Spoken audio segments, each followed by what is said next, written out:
ಓಂ ನಮಃ ಶಿವಾಯ. ನಮಸ್ಕಾರ ಸ್ನೇಹಿತರೆ, ನಮ್ಮ ದೇವರ ದರ್ಶನ ಚಾನೆಲ್ಗೆ ಸ್ವಾಗತ. ಇಂದು ಮಹಾಶಿವರಾತ್ರಿಯಂದು ತುಲಾರಾಶಿಯವರ ಜೀವನದಲ್ಲಿ ಸಂಭವಿಸುವ 9 ಪ್ರಮುಖ ಘಟನೆಗಳ ಬಗ್ಗೆ ನಾವು ಚರ್ಚಿಸಲಿದ್ದೇವೆ. ಈ 9 ಪ್ರಮುಖ ಘಟನೆಗಳನ್ನು ನಾವು ವಿವರವಾಗಿ ಪರಿಶೀಲಿಸುವುದರಿಂದ ದಯವಿಟ್ಟು ವಿಡಿಯೋದ ಕೊನೆಯವರೆಗೂ ನಮ್ಮೊಂದಿಗೆ ಇರಿ. ಆದ್ದರಿಂದ ಪ್ರಾರಂಭಿಸೋಣ. ಮಹಾಶಿವರಾತ್ರಿ ತುಲಾರಾಶಿಯವರಿಗೆ ಕೇವಲ ಧಾರ್ಮಿಕ ರಾತ್ರಿಯಲ್ಲ, ಆದರೆ ಒಳಗಿನಿಂದ ತಮ್ಮನ್ನು ತಾವು ಅರ್ಥಮಾಡಿಕೊಳ್ಳಲು ಮತ್ತು ಸಮತೋಲನವನ್ನು ಮರಳಿ ಪಡೆಯಲು ಒಂದು ಆಳವಾದ ಅವಕಾಶವೂ ಆಗಿರಬಹುದು. ಈ ಸಮಯದಲ್ಲಿ ನೀವು ಇದ್ದಕ್ಕಿದ್ದಂತೆ ಹಳೆಯ ನೆನಪುಗಳನ್ನು ಮರುಕಳಿಸುತ್ತಿರುವಂತೆ ಭಾಸವಾಗಬಹುದು. ನೀವು ಮುಂದೂಡುತ್ತಿದ್ದ ಕೆಲವು ನಿರ್ಧಾರಗಳು ಈಗ ನಿಮ್ಮನ್ನು ದಿಟ್ಟಿಸುತ್ತಿವೆ, ಮತ್ತು ಪ್ರಾಮಾಣಿಕವಾಗಿ ಹೇಳಬೇಕೆಂದರೆ ಇದು ದೌರ್ಬಲ್ಯದ ಸಂಕೇತವಲ್ಲ, ಇದು ನೀವು ಒಳಗಿನಿಂದ ಬದಲಾಯಿಸಲು ಸಿದ್ಧರಿದ್ದೀರಿ ಎಂಬುದರ ಸಂಕೇತವಾಗಿದೆ.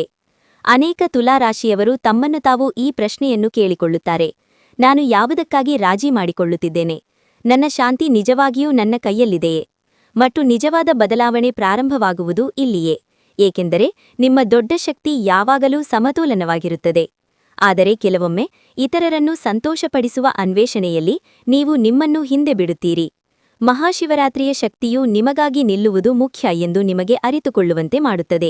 ಸ್ನೇಹಿತರೆ, ನನ್ನ ಹೃದಯದ ಕೆಳಗಿನಿಂದ ಒಂದು ಸಣ್ಣ ಸಲಹೆಯನ್ನು ನೀಡಲು ನಾನು ಬಯಸುತ್ತೇನೆ.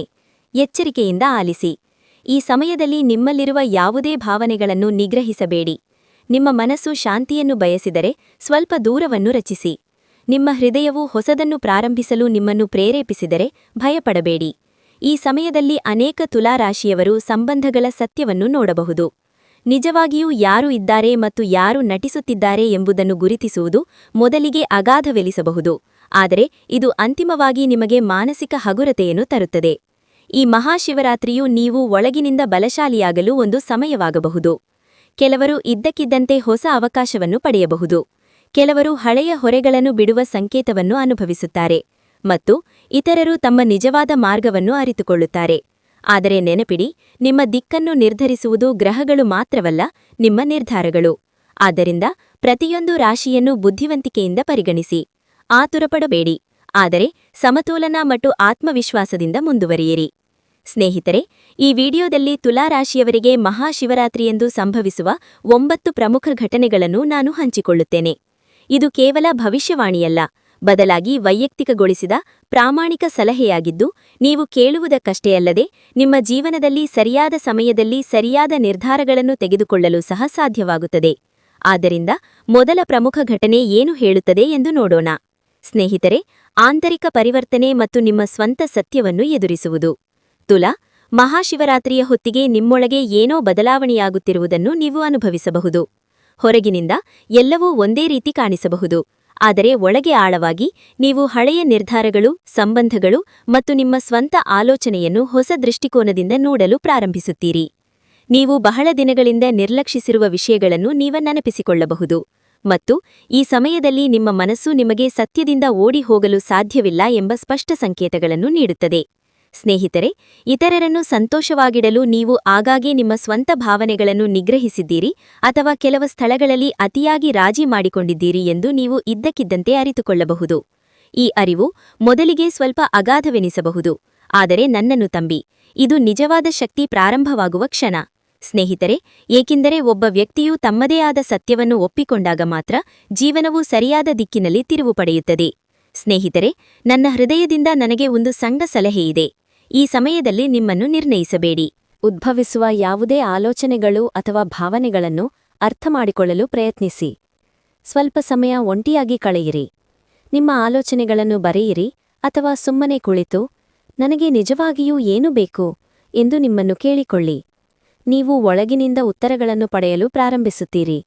ಸ್ನೇಹಿತರೆ, ನೆನಪಿಡಿ, ಇದು ಭಯದ ಸಂಕೇತವಲ್ಲ, ಬದಲಿಗೆ ನಿಮ್ಮೊಳಗಿನ ಹೊಸ ತಿಳುವಳಿಕೆಯ ಜಾಗೃತಿಯ ಸಂಕೇತವಾಗಿದೆ. ನೀವು ಈ ಬದಲಾವಣೆಯನ್ನು ಅಳವಡಿಸಿಕೊಂಡರೆ ಭವಿಷ್ಯದ ನಿರ್ಧಾರಗಳು ಸ್ಪಷ್ಟ ಮತ್ತು ಬಲಶಾಲಿಯಾಗಬಹುದು. ಈಗ ಸ್ನೇಹಿತರೆ, ಎರಡನೇ ಪ್ರಮುಖ ಘಟನೆಯ ಬಗ್ಗೆ ಮಾತನಾಡೋಣ. ಸಂಬಂಧಗಳು ಬಹಿರಂಗಗೊಳ್ಳುವ ಸತ್ಯ ಮತ್ತು ಭಾವನಾತ್ಮಕ ಸಮತೋಲನದ ಪರೀಕ್ಷೆ. ತುಲಾ, ಮಹಾಶಿವರಾತ್ರಿಯ ಆಸುಪಾಸಿನಲ್ಲಿ ಕೆಲವು ಸಂಬಂಧಗಳನ್ನು ಹೊಸ ದೃಷ್ಟಿಕೋನದಿಂದ ನೋಡಲು ನಿಮಗೆ ಅವಕಾಶ ಸಿಗಬಹುದು. ಬಹುಶಃ ಏನಾದರೂ ಕೆಲವು ನಡವಳಿಕೆ ಅಥವಾ ಒಂದು ಸಣ್ಣ ಘಟನೆಯು ಇದ್ದಕ್ಕಿದ್ದಂತೆ ನಿಮ್ಮನ್ನು ಯೋಚಿಸುವಂತೆ ಮಾಡುತ್ತದೆ. ಈ ಸಂಬಂಧವು ನಿಮಗೆ ನಿಜವಾಗಿಯೂ ಮನಸ್ಸಿನ ಶಾಂತಿಯನ್ನು ತರುತ್ತದೆಯೇ ಅಥವಾ ಅದು ಕೇವಲ ಜವಾಬ್ದಾರಿಯಾಗಿದೆಯೇ? ಕೆಲವೊಮ್ಮೆ ನೀವು ಹಿಂದೆ ಕಡೆಗಣಿಸಿದ ವಿಷಯಗಳು ಈಗ ಸ್ಪಷ್ಟವಾಗುತ್ತವೆ. ಕೆಲವರು ಆಪ್ತ ಸ್ನೇಹಿತನ ನಿಜವಾದ ಆಲೋಚನೆಯನ್ನು ಅರ್ಥಮಾಡಿಕೊಳ್ಳಬಹುದು, ಆದರೆ ಇತರರು ಯಾರೋ ಮೌನವಾಗಿ ಅವರನ್ನು ಬೆಂಬಲಿಸುತ್ತಿದ್ದಾರೆಂದು ಅರಿತುಕೊಳ್ಳಬಹುದು. ಆರಂಭದಲ್ಲಿ ಈ ಭಾವನೆ ಸ್ವಲ್ಪ ಭಾವನಾತ್ಮಕ ಮತ್ತು ಗೊಂದಲಮಯವಾಗಿರಬಹುದು, ಆದರೆ ನೀವು ನಿಮ್ಮ ಹೃದಯ ಮತ್ತು ಮನಸ್ಸನ್ನು ಸಮತೋಲನಗೊಳಿಸಲು ಕಲಿಯುವ ಸಮಯ ಇದು, ಮತ್ತು ಇದು ನಿಮ್ಮ ನಿಜವಾದ ಶಕ್ತಿ. ಸ್ನೇಹಿತರೆ, ನನ್ನ ಸಲಹೆ ಏನೆಂದರೆ, ಯಾವುದೇ ಪ್ರಮುಖ ನಿರ್ಧಾರಗಳನ್ನು ತಕ್ಷಣ ತೆಗೆದುಕೊಳ್ಳಬೇಡಿ. ಮೊದಲು ನಿಮಗೆ ಸಮಯ ನೀಡಿ. ವಿಷಯಗಳನ್ನು ಶಾಂತವಾಗಿ ಮತ್ತು ನಿಮ್ಮ ಮನಸ್ಸಿನಿಂದ ಪರಿಗಣಿಸಿ. ನೀವು ಯಾರೊಂದಿಗಾದರೂ ಮಾತನಾಡಲು ಬಯಸಿದರೆ, ನಿಮ್ಮ ಅಭಿಪ್ರಾಯಗಳನ್ನು ಮುಕ್ತವಾಗಿ ಆದರೆ ಪ್ರಾಮಾಣಿಕವಾಗಿ ವ್ಯಕ್ತಪಡಿಸಿ. ಕೆಲವೊಮ್ಮೆ ಸ್ಪಷ್ಟವಾದ ಸಂವಹನವು ಸಂಬಂಧಗಳನ್ನು ಮುರಿಯುವುದಿಲ್ಲ, ಬದಲಿಗೆ ಅವರನ್ನು ಹೆಚ್ಚು ನೈಜವಾಗಿಸುತ್ತದೆ. ಸ್ನೇಹಿತರೆ, ಒಂದು ವಿಷಯವನ್ನು ನೆನಪಿನಲ್ಲಿಡಿ: ಪ್ರತಿಯೊಂದು ಸತ್ಯವೂ ನೋಯಿಸಲು ಬರುವುದಿಲ್ಲ. ಕೆಲವು ಸತ್ಯಗಳು ಸರಿಯಾದ ಜನರನ್ನು ಮೆಚ್ಚಿಸಲು ನಮಗೆ ಕಲಿಸುತ್ತವೆ, ಮತ್ತು ಕೆಲವು ತಪ್ಪಿನಿಂದ ನಮ್ಮನ್ನು ರಕ್ಷಿಸಿಕೊಳ್ಳಲು ನಮಗೆ ಧೈರ್ಯವನ್ನು ನೀಡುತ್ತವೆ. ಸ್ನೇಹಿತರೆ, ಮೂರನೇ ಪ್ರಮುಖ ಘಟನೆಯ ಬಗ್ಗೆ ಮಾತನಾಡೋಣ: ಹಠಾತ್ ನಿರ್ಧಾರಗಳು ಮತ್ತು ಹೊಸ ದಿಕ್ಕಿನ ಆರಂಭ. ತುಲಾ, ಮಹಾಶಿವರಾತ್ರಿಯ ಆಸುಪಾಸಿನಲ್ಲಿ ಜೀವನವು ನಿಮ್ಮನ್ನು ಹೊಸ ತಿರುವುಗಳಿಗೆ ತರುತ್ತಿದೆ ಎಂದು ನೀವು ಭಾವಿಸಬಹುದು. ನೀವು ಬಹಳ ಸಮಯದಿಂದ ಮುಂದೂಡುತ್ತಿದ್ದ ಕೆಲವು ನಿರ್ಧಾರಗಳನ್ನು ಈಗ ನಿರ್ಲಕ್ಷಿಸುವುದು ಕಷ್ಟವಾಗಬಹುದು. ಏನನ್ನಾದರೂ ಬದಲಾಯಿಸಬೇಕಾಗಿದೆ ಎಂದು ನಿಮ್ಮ ಮನಸ್ಸು ಇದ್ದಕ್ಕಿದ್ದಂತೆ ನಿಮಗೆ ಹೇಳಬಹುದು. ಈ ಬದಲಾವಣೆಯು ಕೆಲಸ, ಸಂಬಂಧ ಅಥವಾ ನಿಮ್ಮ ಸ್ವಂತ ಆಲೋಚನಾ ವಿಧಾನಕ್ಕೆ ಸಂಬಂಧಿಸಿರಬಹುದು. ಮೊದಲಿಗೆ ಸ್ವಲ್ಪ ಭಯ ಅಥವಾ ಗೊಂದಲಕ್ಕೊಳಗಾಗುವುದು ಸಹಜ, ಏಕೆಂದರೆ ತುಲಾರಾಶಿಯವರು ಯಾವಾಗಲೂ ಎಲ್ಲವನ್ನೂ ಎಚ್ಚರಿಕೆಯಿಂದ ತೂಗುತ್ತಾರೆ. ಆದರೆ ಈ ಬಾರಿ ಒಳಗಿನಿಂದ ಬರುವ ಧ್ವನಿಯು ನಿಮ್ಮ ನಿಜವಾದ ಅಗತ್ಯಗಳ ಕಡೆಗೆ ನಿಮ್ಮನ್ನು ತೋರಿಸಬಹುದು. ಅನೇಕ ಜನರು ಇದ್ದಕ್ಕಿದ್ದಂತೆ ಹೊಸ ಅವಕಾಶವನ್ನು ನೋಡಬಹುದು, ಅಥವಾ ಹಳೆಯ ಮಾರ್ಗವು ಇನ್ನು ಮುಂದೆ ಸರಿಯಾಗಿ ಕಾಣಿಸದೇ ಇರಬಹುದು. ನಿಮಗೆ ನನ್ನ ಹೃತ್ಪೂರ್ವಕ ಸಲಹೆಯೆಂದರೆ, ಆತುರದ ನಿರ್ಧಾರಗಳನ್ನು ತೆಗೆದುಕೊಳ್ಳುವುದನ್ನು ತಪ್ಪಿಸುವುದು, ಆದರೆ ನಿಮ್ಮ ಆಂತರಿಕ ಧ್ವನಿಯನ್ನು ಸಂಪೂರ್ಣವಾಗಿ ನಿಗ್ರಹಿಸುವುದನ್ನು ತಪ್ಪಿಸುವುದು. ಮೊದಲು ನಿಮ್ಮನ್ನು ಸ್ಪಷ್ಟವಾಗಿ ಕೇಳಿಕೊಳ್ಳಿ: ಈ ನಿರ್ಧಾರವು ನನಗೆ ಆಂತರಿಕ ಲಘುತೆ ಮತ್ತು ಶಾಂತಿಯನ್ನು ತರುತ್ತದೆಯೇ? ಉತ್ತರ ಹೌದು ಎಂದಾದರೆ, ನಿಧಾನವಾಗಿ ಆದರೆ ಆತ್ಮವಿಶ್ವಾಸದಿಂದ ಮುಂದುವರಿಯಿರಿ. ಸ್ನೇಹಿತರೆ, ಒಂದು ವಿಷಯವನ್ನು ನೆನಪಿನಲ್ಲಿಡಿ: ಪ್ರತಿಯೊಂದು ಹೊಸ ತಿರುವು ನಿಮ್ಮನ್ನು ಹೆದರಿಸಲು ಬರುವುದಿಲ್ಲ. ಕೆಲವೊಮ್ಮೆ ಆ ತಿರುವು ನಿಮ್ಮನ್ನು ನೀವು ಕಾಯುತ್ತಿದ್ದ ಜೀವನಕ್ಕೆ ಹತ್ತಿರ ತರುತ್ತದೆ. ಸ್ನೇಹಿತರೆ, ನಾಲ್ಕನೇ ಪ್ರಮುಖ ಘಟನೆಯ ಬಗ್ಗೆ ಮಾತನಾಡೋಣ: ಹಳೆಯ ಹೊರೆಗಳಿಂದ ಸ್ವಾತಂತ್ರ್ಯ ಮತ್ತು ಮಾನಸಿಕ ಲಘುತೆ. ತುಲಾ, ಮಹಾಶಿವರಾತ್ರಿಯ ಆಸುಪಾಸಿನಲ್ಲಿ ಕೆಲವು ಹಳೆಯ ನೆನಪುಗಳು, ಅಪೂರ್ಣ ವಿಷಯಗಳು ಅಥವಾ ಹಳೆಯ ವಿಷಾದಗಳು ಇದ್ದಕ್ಕಿದ್ದಂತೆ ಮತ್ತೆ ಕಾಣಿಸಿಕೊಳ್ಳುತ್ತಿರುವಂತೆ ನಿಮಗೆ ಅನಿಸಬಹುದು. ಆರಂಭದಲ್ಲಿ ನಿಮ್ಮ ಹೃದಯ ಭಾರವಾಗುತ್ತಿರುವಂತೆ ಭಾಸವಾಗಬಹುದು, ಆದರೆ ಸತ್ಯವೇನೆಂದರೆ ಇದೆಲ್ಲವೂ ಹೊರಬರುತ್ತಿದೆ, ಇದರಿಂದ ನೀವು ಒಳಗಿನಿಂದ ಹಗುರವಾಗಿರಬಹುದು. ಜನರಾಗಿ ನಾವು ಹಿಡಿದುಕೊಳ್ಳುವ ವಸ್ತುಗಳು ನಮ್ಮ ಶಕ್ತಿಯನ್ನು ಹೆಚ್ಚು ಹೀರಿಕೊಳ್ಳುತ್ತವೆ, ಮತ್ತು ಈಗ ಅವುಗಳನ್ನು ಬಿಟ್ಟುಬಿಡುವ ಸಮಯವಾಗಿರಬಹುದು. ಸ್ನೇಹಿತರೆ, ನಿಮಗೆ ಹಳೆಯ ಸಂಬಂಧದ ನೆನಪು ಬರಬಹುದು, ತಪ್ಪನ್ನು ಅರಿತುಕೊಳ್ಳಬಹುದು, ಅಥವಾ ಅಪೂರ್ಣವಾದದ್ದನ್ನು ನೀವು ಪುನರಾವರ್ತಿಸುತ್ತಿದ್ದೀರಿ. ಆದರೆ ಈ ಬಾರಿ ವ್ಯತ್ಯಾಸವೇನೆಂದರೆ, ನೀವು ಮೊದಲಿನಂತೆ ಸಿಕ್ಕಾಕಿಕೊಳ್ಳುವುದಿಲ್ಲ, ಬದಲಿಗೆ ನೀವು ವಿಷಯಗಳನ್ನು ಅರ್ಥಮಾಡಿಕೊಳ್ಳುತ್ತೀರಿ ಮತ್ತು ಮುಂದುವರಿಯಲು ಶಕ್ತಿಯನ್ನು ಅನುಭವಿಸುತ್ತೀರಿ. ಕೆಲವೊಮ್ಮೆ ತುಲಾರಾಶಿಯವರು ಹಳೆಯ ಹೊರೆಗಳನ್ನು ಬಿಟ್ಟುಬಿಡುವ ಸಮಯ ಬಂದಿದೆ ಎಂದು ಅವರ ಹೃದಯ ಹೇಳುವುದನ್ನು ಅನುಭವಿಸುತ್ತಾರೆ. ಸ್ನೇಹಿತರೆ, ನನ್ನ ಸಣ್ಣ ಹೃತ್ಪೂರ್ವಕ ಸಲಹೆಯೆಂದರೆ, ನಿಮ್ಮನ್ನು ಕ್ಷಮಿಸಲು ಕಲಿಯಿರಿ. ಪ್ರತಿಯೊಬ್ಬರೂ ತಪ್ಪುಗಳನ್ನು ಮಾಡುತ್ತಾರೆ, ಮತ್ತು ಪ್ರತಿಯೊಂದು ಸಂಬಂಧವೂ ಪರಿಪೂರ್ಣವಲ್ಲ. ನಿಮ್ಮ ಹೃದಯವು ನಿಮಗೆ ಹೇಳಿದರೆ, ನಿಮ್ಮನ್ನು ಕಾಡುವ ಎಲ್ಲಾ ವಿಷಯಗಳನ್ನು ಕಾಗದದ ಮೇಲೆ ಬರೆದು ಅವುಗಳನ್ನು ಬಿಟ್ಟುಬಿಡುವುದಾಗಿ ಭರವಸೆ ನೀಡಿ. ನನ್ನನ್ನು ನಂಬಿ, ಈ ಸಣ್ಣ ಹೆಜ್ಜೆ ಅಪಾರ ಆಂತರಿಕ ಶಾಂತಿಯನ್ನು ತರುತ್ತದೆ. ನೆನಪಿಡಿ ಸ್ನೇಹಿತರೆ, ಮನಸ್ಸು ಹಳೆಯ ಹೊರೆಗಳಿಂದ ಮುಕ್ತವಾದಾಗ ಮಾತ್ರ ಹೊಸ ಸಂತೋಷಗಳು ಮತ್ತು ಹೊಸ ಅವಕಾಶಗಳಿಗೆ ಸ್ಥಳ ತೆರೆಕೊಳ್ಳುತ್ತದೆ. ಈ ಲಘುತೆ ಮುಂಬರುವ ದಿನಗಳಲ್ಲಿ ನಿಮ್ಮನ್ನು ಹೆಚ್ಚು ಬಲಶಾಲಿ ಮತ್ತು ಹೆಚ್ಚು ಸಮತೋಲನಗೊಳಿಸಬಹುದು. ಸ್ನೇಹಿತರೆ, ಈಗ 5ನೇ ಪ್ರಮುಖ ಘಟನೆಯನ್ನು ಚರ್ಚಿಸೋಣ: ಹಠಾತ್ ಅವಕಾಶಗಳು ಮತ್ತು ಸರಿಯಾದ ಸಮಯವನ್ನು ಗುರುತಿಸುವುದು. ಮಹಾಶಿವರಾತ್ರಿಯ ಆಸುಪಾಸಿನಲ್ಲಿ ಕೆಲವು ಜನರಿಗೆ ತಾವು ಬಹಳ ದಿನಗಳಿಂದ ನಿರೀಕ್ಷಿಸುತ್ತಿದ್ದ, ಆದರೆ ಎಂದಿಗೂ ಬರುವುದಿಲ್ಲ ಎಂದು ಭಾವಿಸಿದ ಅವಕಾಶ ಸಿಗಬಹುದು. ಹಠಾತ್ ಕರೆ, ಹೊಸ ಕೆಲಸ, ಹಳೆಯ ಸ್ನೇಹಿತರಿಂದ ಹೊಸ ಪ್ರಸ್ತಾಪ, ಅಥವಾ ನಿಮ್ಮೊಳಗೆ ಹೊಸ ಹೋಪಿಗೆ ಜಾಗೃತಿಯನ್ನು ಉಂಟುಮಾಡುವ ಒಂದು ಕಲ್ಪನೆ. ಆರಂಭದಲ್ಲಿ ಈ ಅವಕಾಶ ನಿಜವಾಗಿಯೂ ನಿಮ್ಮ ಮುಂದೆ ಇದೆ ಎಂದು ನೀವು ನಂಬದಿರಬಹುದು ಸ್ನೇಹಿತರೆ. ಆದರೆ ತುಲಾರಾಶಿಯವರು ಎಲ್ಲವನ್ನೂ ಅತಿಯಾಗಿ ಯೋಚಿಸುವ ಮತ್ತು ವಿಳಂಬಿಸುವ ಅಭ್ಯಾಸವನ್ನು ಹೊಂದಿದ್ದಾರೆ. ಈ ಬಾರಿಯ ಸವಾಲೇನೆಂದರೆ ಭಯ ಅಥವಾ ಸಂಶಯ ನಿಮಗೆ ಒಳ್ಳೆಯ ಅವಕಾಶವನ್ನು ಕಳೆದುಕೊಳ್ಳಲು ಬಿಡಬಾರದು ಎಂಬುದು. ಇದರರ್ಥ ಯೋಚಿಸದೆ ಜಿಗಿಯುವುದು ಎಂದಲ್ಲ. ಬದಲಾಗಿ ನಿಮ್ಮ ಅನುಭವ ಮತ್ತು ಬುದ್ಧಿವಂತಿಕೆಯೊಂದಿಗೆ ವಿಷಯಗಳನ್ನು ತೂಗಿ ನೋಡಿ, ಆದರೆ ಹೆಚ್ಚು ಸಮಯ ಕಾಯಬೇಡಿ. ಸ್ನೇಹಿತರೆ, ನನ್ನ ವೈಯಕ್ತಿಕ ಸಲಹೆ ಎಂದರೆ ಒಂದು ಅವಕಾಶವು ಒದಗಿ ಬಂದರೆ ನಿಮ್ಮನ್ನು ನೀವೇ 3 ಪ್ರಶ್ನೆಗಳನ್ನು ಕೇಳಿಕೊಳ್ಳಿ. 1. ಈ ಅವಕಾಶವು ನನಗೆ ಬೆಳೆಯಲು ಅನುಭವವನ್ನು ನೀಡುತ್ತದೆಯೇ? 2. ಇದು ನನ್ನ ನಿಜವಾದ ಸಾಮರ್ಥ್ಯವನ್ನು ಪ್ರದರ್ಶಿಸಲು ಒಂದು ಅವಕಾಶವೇ? 3. ಇದರ ಬಗ್ಗೆ ನನಗೆ ಸ್ವಲ್ಪ ಕುತೂಹಲ ಅಥವಾ ಉತ್ಸಾಹವಿದೆಯೇ? ಸ್ನೇಹಿತರೆ, ಈ 3 ಪ್ರಶ್ನೆಗಳಲ್ಲಿ 2ಕ್ಕೆ ನೀವು ಹೌದು ಎಂದು ಉತ್ತರಿಸಿದರೆ ಖಂಡಿತವಾಗಿಯೂ ಆ ಅವಕಾಶವನ್ನು ಗಂಭೀರವಾಗಿ ಪರಿಗಣಿಸಿ. ಕೆಲವೊಮ್ಮೆ ಜೀವನವು ದೊಡ್ಡ ಬದಲಾವಣೆಯ ಸಣ್ಣ ಚಿಹ್ನೆಗಳೊಂದಿಗೆ ಪ್ರಾರಂಭವಾಗುತ್ತದೆ. ಸ್ನೇಹಿತರೆ, ನೆನಪಿಡಿ, ಪ್ರತಿಯೊಂದು ಅವಕಾಶವೂ ಕೇವಲ ಅದೃಷ್ಟವಲ್ಲ, ಕೆಲವೊಮ್ಮೆ ಅದು ನಿಮ್ಮ ಕಠಿಣ ಪರಿಶ್ರಮ ಮತ್ತು ತಾಳ್ಮೆಯ ಫಲಿತಾಂಶವಾಗಿರುತ್ತದೆ. ಆದ್ದರಿಂದ ಹೊಸದೇನಾದರೂ ಬಂದಾಗ ನಿಮ್ಮನ್ನು ನಂಬಿ ಮತ್ತು ಸಮತೋಲನದಿಂದ ಸರಿಯಾದ ಹೆಜ್ಜೆಗಳನ್ನು ಇರಿಸಿ. ಸ್ನೇಹಿತರೆ, 6ನೇ ಪ್ರಮುಖ ಘಟನೆಯ ಬಗ್ಗೆ ಮಾತನಾಡೋಣ. ಆರ್ಥಿಕ ಚಿಂತನೆಯಲ್ಲಿ ಬದಲಾವಣೆ ಮತ್ತು ಹಣದ ಹೊಸ ತಿಳುವಳಿಕೆ. ತುಲಾ, ಮಹಾಶಿವರಾತ್ರಿಯ ಹೊತ್ತಿಗೆ ನೀವು ಇದ್ದಕ್ಕಿದ್ದಂತೆ ಹಣ ಮತ್ತು ಖರ್ಚುಗಳ ಬಗ್ಗೆ ಹೊಸ ದೃಷ್ಟಿಕೋನವನ್ನು ಪಡೆಯಬಹುದು. ನೀವು ಕೆಲವು ಕ್ಷೇತ್ರಗಳಲ್ಲಿ ಹೆಚ್ಚು ಖರ್ಚು ಮಾಡಿದ್ದೀರಿ ಅಥವಾ ನಿಮ್ಮ ಕಠಿಣ ಪರಿಶ್ರಮಕ್ಕೆ ಸರಿಯಾದ ಬೆಲೆಯನ್ನು ನೀವು ಬೇಡಿಕೊಂಡಿಲ್ಲ ಎಂದು ನೀವು ಅರಿತುಕೊಳ್ಳಬಹುದು. ಈ ಅರಿವು ಸ್ವಲ್ಪ ಕುಟುಕಬಹುದು, ಆದರೆ ಇದು ನಿಮ್ಮ ಆರ್ಥಿಕ ತಿಳುವಳಿಕೆ ಬಲಗೊಳ್ಳಲು ಪ್ರಾರಂಭಿಸುವ ಕ್ಷಣ. ಸ್ನೇಹಿತರೆ, ಕೆಲವರು ಹಣ ಗಳಿಸಲು ಹೊಸ ಮಾರ್ಗ, ಒಂದು ಅಡ್ಡ ಕೆಲಸ ಅಥವಾ ಹಳೆಯ ಕೆಲಸಗಳನ್ನು ಹೊಸ ರೀತಿಯಲ್ಲಿ ಮಾಡುವ ಕಲ್ಪನೆಯನ್ನು ಕಂಡುಕೊಳ್ಳಬಹುದು.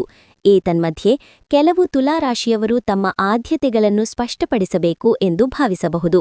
ಯಾವ ವೆಚ್ಚಗಳು ಅವಶ್ಯಕ ಮತ್ತು ಅವು ಕೇವಲ ಅಭ್ಯಾಸವಾಗಿ ಮಾರ್ಪಟ್ಟಿವೆ? ಸ್ನೇಹಿತರೆ, ನನ್ನ ಸಲಹೆಯೆಂದರೆ ಈ ಸಮಯದಲ್ಲಿ ಆತುರದ ದೊಡ್ಡ ಹೂಡಿಕೆಗಳನ್ನು ಮಾಡುವುದನ್ನು ತಗ್ಗಿಸುವುದು, ಆದರೆ ನಿಮ್ಮ ಹಣಕಾಸನ್ನು ಯೋಜಿಸಲು ಪ್ರಾರಂಭಿಸಿ. ಸರಳ ನಿಯಮವನ್ನು ಅಳವಡಿಸಿಕೊಳ್ಳಿ. ನೀವು ಗಳಿಸುವ ಯಾವುದೇ ಒಂದು ಸಣ್ಣ ಭಾಗವನ್ನು ಉಳಿಸಿ, ನಿಮಗಾಗಿ ಒಂದು ಸಣ್ಣ ಭಾಗವನ್ನು ಖರ್ಚು ಮಾಡಿ ಮತ್ತು ಭವಿಷ್ಯಕ್ಕಾಗಿ ಸ್ವಲ್ಪ ಮೀಸಲಿಡಿ. ಸ್ನೇಹಿತರೆ, ಒಂದು ವಿಷಯವನ್ನು ನೆನಪಿಡಿ, ಹಣವು ನಿಮ್ಮ ಜೇಬುಗಳನ್ನು ತುಂಬುವುದಿಲ್ಲ, ಅದು ಭದ್ರತೆ ಮತ್ತು ಯೋಗಕ್ಷೇಮದ ಭಾವನೆಯನ್ನು ಸಹ ನೀಡುತ್ತದೆ.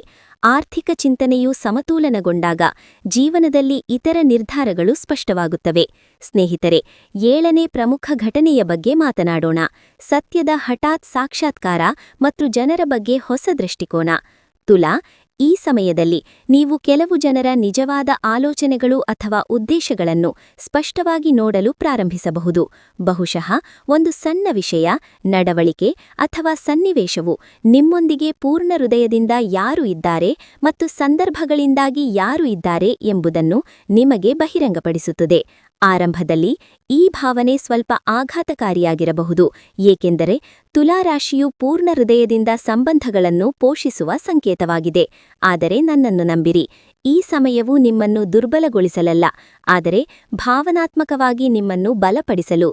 ಕೆಲವೊಮ್ಮೆ ನಾವು ಕುರುಡಾಗಿ ನಂಬುವ ಜನರು ನಮಗೆ ದೊಡ್ಡ ಪಾಠಗಳನ್ನು ಕಲಿಸುತ್ತಾರೆ, ಮತ್ತು ಈ ಸಮಯದಲ್ಲಿ ನೀವು ಇನ್ನು ಮುಂದೆ ಜನರನ್ನು ಅವರ ಮಾತುಗಳಿಂದ ಮಾತ್ರವಲ್ಲ, ಅವರ ಕಾರ್ಯಗಳಿಂದ ನಂಬಲು ಸಾಧ್ಯವಿಲ್ಲ ಎಂದು ನೀವು ಆಳವಾಗಿ ಭಾವಿಸುವಿರಿ. ಕ್ರಿಯೆಗಳ ಮೂಲಕ ಗುರುತಿಸುವುದು ಮುಖ್ಯ. ಸ್ನೇಹಿತರೆ, ನನ್ನ ಹೃದಯದಿಂದ ಒಂದು ಸಣ್ಣ ಸಲಹೆ ಇದೆ. ಯಾರೊಂದಿಗಾದರೂ ದೂರವಾಗಲು ಅಥವಾ ಸಂಬಂಧವನ್ನು ಮುರಿಯಲು ಆತುರಪಡಬೇಡಿ. ಮೊದಲು ಶಾಂತವಾಗಿರಿ ಮತ್ತು ವಿಷಯಗಳನ್ನು ಅರ್ಥಮಾಡಿಕೊಳ್ಳಿ. ನಿಮ್ಮ ಭಾವನೆಗಳನ್ನು ಸಮತೋಲನಗೊಳಿಸಿ ಮತ್ತು ನಂತರ ಚಿಂತನಾಶೀಲ ಹೆಜ್ಜೆಯಿರಿಸಿ. ಕೆಲವೊಮ್ಮೆ ಸ್ಪಷ್ಟವಾದ ಸಂಭಾಷಣೆಯೂ ಸಹ ತಪ್ಪು ತಿಳುವಳಿಕೆಗಳನ್ನು ನಿವಾರಿಸುತ್ತದೆ. ಸ್ನೇಹಿತರೆ, ಒಂದು ವಿಷಯವನ್ನು ನೆನಪಿಡಿ, ಪ್ರತಿಯೊಂದು ಸತ್ಯವೂ ನೋವನ್ನುಂಟು ಮಾಡುವುದಿಲ್ಲ. ಕೆಲವು ಸತ್ಯಗಳು ಸರಿಯಾದ ಜನರನ್ನು ಶ್ಲಾಘಿಸಲು ನಿಮ್ಮನ್ನು ಕಲಿಸುತ್ತವೆ ಮತ್ತು ಕೆಲವು ತಪ್ಪುಗಳಿಂದ ನಿಮ್ಮನ್ನು ರಕ್ಷಿಸಿಕೊಳ್ಳಲು ನಿಮಗೆ ಧೈರ್ಯವನ್ನು ನೀಡುತ್ತವೆ. ಸ್ನೇಹಿತರೆ, 8ನೇ ಪ್ರಮುಖ ಘಟನೆಯ ಬಗ್ಗೆ ಮಾತನಾಡೋಣ. ಹೆಚ್ಚಿದ ಆತ್ಮವಿಶ್ವಾಸ ಮತ್ತು ನಿಮಗಾಗಿ ನಿಲ್ಲುವ ಸಮಯ. ತುಲಾ, ಮಹಾಶಿವರಾತ್ರಿಯ ಸಮಯದಲ್ಲಿ ನೀವು ನಿಮ್ಮೊಳಗೆ ವಿಭಿನ್ನ ರೀತಿಯ ಶಕ್ತಿಯನ್ನು ಅನುಭವಿಸಬಹುದು. ಸ್ನೇಹಿತರೆ, 8ನೇ ಪ್ರಮುಖ ಘಟನೆಯ ಬಗ್ಗೆ ಮಾತನಾಡೋಣ. ಹೆಚ್ಚಿದ ಆತ್ಮವಿಶ್ವಾಸ ಮತ್ತು ನಿಮಗಾಗಿ ನಿಲ್ಲುವ ಸಮಯ. ತುಲಾ, ಮಹಾಶಿವರಾತ್ರಿಯ ಸಮಯದಲ್ಲಿ ನೀವು ನಿಮ್ಮೊಳಗೆ ವಿಭಿನ್ನ ರೀತಿಯ ಶಕ್ತಿಯನ್ನು ಅನುಭವಿಸಬಹುದು. ನೀವು ಮೌನವಾಗಿದ್ದ ವಿಷಯಗಳು ಈಗ ನಿಮಗೆ ಸ್ಪಷ್ಟವಾಗಿ ಮಾತನಾಡಲು ಧೈರ್ಯವನ್ನು ನೀಡಬಹುದು. ನೀವು ಒಂದು ಕಾರ್ಯದಲ್ಲಿ ನಿಮ್ಮ ನಿಜವಾದ ಸಾಮರ್ಥ್ಯವನ್ನು ಕಂಡುಕೊಳ್ಳಬಹುದು ಅಥವಾ ಸ್ಥಿತಿಯಲ್ಲಿ ಮೊದಲ ಬಾರಿಗೆ ನಿಮಗಾಗಿ ನಿಲ್ಲಬಹುದು. ಅನೇಕ ತುಲಾರಾಶಿಯವರು ಇನ್ನು ಮುಂದೆ ಎಲ್ಲರನ್ನೂ ಮೆಚ್ಚಿಸುವ ಅಗತ್ಯವಿಲ್ಲ, ಬದಲಾಗಿ ತಮ್ಮದೇ ಆದ ಶಾಂತಿ ಮತ್ತು ಸ್ವಾಭಿಮಾನವೂ ಅಷ್ಟೇ ಮುಖ್ಯ ಎಂದು ಭಾವಿಸುತ್ತಾರೆ. ಈ ಬದಲಾವಣೆಯು ಮೊದಲು ಸ್ವಲ್ಪ ವಿಚಿತ್ರವೆನಿಸಬಹುದು, ಏಕೆಂದರೆ ನೀವು ಯಾವಾಗಲೂ ಸಮತೋಲನವನ್ನು ಕಾಪಾಡಿಕೊಳ್ಳಲು ಹೆಸರಾಗಿದ್ದಿರಿ. ಆದರೆ ಈ ಬಾರಿ ಒಳಗಿಂದ ಒಂದು ಧ್ವನಿ ಮಾತನಾಡುತ್ತದೆ, ಈಗ ನಿಮ್ಮ ಮೌಲ್ಯವನ್ನು ಗುರುತಿಸುವ ಸಮಯ. ಸ್ನೇಹಿತರೆ, ನನ್ನ ಸಣ್ಣ ಹೃದಯಪೂರ್ವಕ ಸಲಹೆಯೆಂದರೆ ಯಾರೊಂದಿಗಾದರೂ ದೂರವಾಗಲು ಅಥವಾ ಸಂಬಂಧವನ್ನು ಮುರಿಯಲು ಆತುರಪಡಬೇಡಿ. ಮೊದಲು ಶಾಂತವಾಗಿರಿ ಮತ್ತು ವಿಷಯಗಳನ್ನು ಅರ್ಥಮಾಡಿಕೊಳ್ಳಿ. ನಿಮ್ಮ ಭಾವನೆಗಳನ್ನು ಸಮತೋಲನಗೊಳಿಸಿ ಮತ್ತು ನಂತರ ಚಿಂತನಾಶೀಲ ಹೆಜ್ಜೆಯಿರಿಸಿ. ಕೆಲವೊಮ್ಮೆ ಸ್ಪಷ್ಟವಾದ ಸಂಭಾಷಣೆಯೂ ಸಹ ತಪ್ಪು ತಿಳುವಳಿಕೆಗಳನ್ನು ನಿವಾರಿಸುತ್ತದೆ. ಸ್ನೇಹಿತರೆ, ಒಂದು ವಿಷಯವನ್ನು ನೆನಪಿಡಿ, ಪ್ರತಿಯೊಂದು ಸತ್ಯವೂ ನೋವನ್ನುಂಟು ಮಾಡುವುದಿಲ್ಲ. ಕೆಲವು ಸತ್ಯಗಳು ಸರಿಯಾದ ಜನರನ್ನು ಶ್ಲಾಘಿಸಲು ನಿಮ್ಮನ್ನು ಕಲಿಸುತ್ತವೆ ಮತ್ತು ಕೆಲವು ತಪ್ಪುಗಳಿಂದ ನಿಮ್ಮನ್ನು ರಕ್ಷಿಸಿಕೊಳ್ಳಲು ನಿಮಗೆ ಧೈರ್ಯವನ್ನು ನೀಡುತ್ತವೆ. ಸ್ನೇಹಿತರೆ, 8ನೇ ಪ್ರಮುಖ ಘಟನೆಯ ಬಗ್ಗೆ ಮಾತನಾಡೋಣ. ಇದು ಒಳಗಿಂದ ಹೊಸ ಆರಂಭ ಮತ್ತು ಸ್ಪಷ್ಟ ನಿರ್ದೇಶನವನ್ನು ಸೂಚಿಸುತ್ತದೆ. ತುಲಾ, ಮಹಾಶಿವರಾತ್ರಿಯ ನಂತರ ನಿಮ್ಮ ಆಂತರಿಕ ಗೊಂದಲ ಕ್ರಮೇಣ ತೆರವಾಗುತ್ತಿರುವಂತೆ ನಿಮಗೆ ಅನಿಸಬಹುದು. ದೀರ್ಘಕಾಲದಿಂದ ನಿಮ್ಮನ್ನು ಗೊಂದಲಿಸಿದ್ದ ವಿಷಯಗಳು ಇದ್ದಕ್ಕಿದ್ದಂತೆ ಸರಳ ಮತ್ತು ಸ್ಪಷ್ಟವಾಗಿ ಕಾಣುತ್ತವೆ. ಕೆಲವರು ಹೊಸ ಯೋಜನೆಯನ್ನು ಪ್ರಾರಂಭಿಸುವ ಹಂಬಲವನ್ನು ಅನುಭವಿಸುತ್ತಾರೆ, ಕೆಲವರು ಹಳೆಯ ಅಧ್ಯಾಯವನ್ನು ಮುಚ್ಚಲು ಧೈರ್ಯವನ್ನು ಕಂಡುಕೊಳ್ಳುತ್ತಾರೆ ಮತ್ತು ಇತರರು ತಮ್ಮ ನಿಜವಾದ ಗುರಿಗಳತ್ತ ಸಾಗಲು ಬಲವಾದ ಸಂಕೇತವನ್ನು ಪಡೆಯುತ್ತಾರೆ. ಸ್ನೇಹಿತರೆ, ಈ ಹೊಸ ಆರಂಭವು ತುಂಬಾ ದೊಡ್ಡದಾಗಿ ಕಾಣಬೇಕೆಂದಿಲ್ಲ. ಬಹುಶಃ ಕೇವಲ ಒಂದು ಸಣ್ಣ ನಿರ್ಧಾರ, ಒಂದು ಹೊಸ ಅಭ್ಯಾಸ ಅಥವಾ ಹಳೆಯ ಭಯವನ್ನು ಬಿಡಲು ಒಂದು ಹೆಜ್ಜೆ.